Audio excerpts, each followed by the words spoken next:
Hi! ఒక మంచి మాటతో మీ ముందుకొచ్చాను మీ అనసూయ. ఒక బంధం నిలబడాలంటే చాలా చేయాలి. కొంతమంది అహంకారం వల్ల బంధాన్ని దూరం చేసుకుంటారు. కొంతమంది మాటకు మాటకి పెంచుకుంటూ పోయి దూరం అవుతారు. బంధం ఎలా కాపాడుకోవాలి? అసలు బంధం విలువేంటి?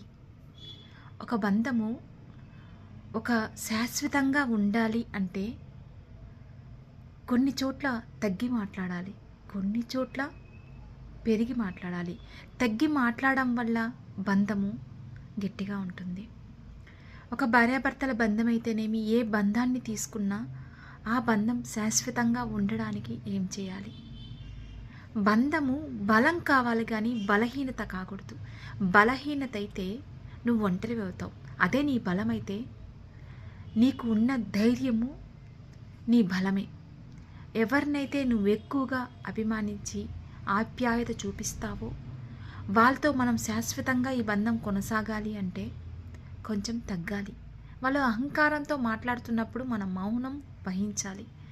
నువ్వు మాట్లాడి వాళ్ళు మాట్లాడితే ఆ బంధం చెడిపోతుంది. అందుకే బంధము మాటల వల్ల కానీ చేతల వల్ల కానీ దూరం కాకూడదు. ఏదైనా చేసేటప్పుడు ఎలా మాట్లాడాలో నేర్చుకోవాలి. ఎలా అయినా ఏ పని చేసే ముందు ఆ బంధం మనకు నిలబడుతుందా అని ఆలోచించి ఆ బంధాలు నిలుపుకోవడానికి ట్రై చేయాలి. అందుకే బంధాలు వదిలేయడం చాలా ఈజీనే, కానీ వదిలేసిన తర్వాత ఒంటరిగా ఉండి బాధపడడం చాలా బాధ.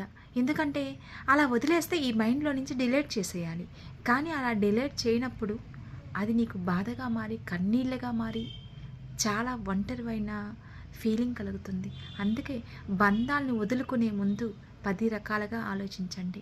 బంధాలను నిలుపుకోవడానికే ట్రై చేయండి. బంధం అంటే భగవంతుడిచ్చింది.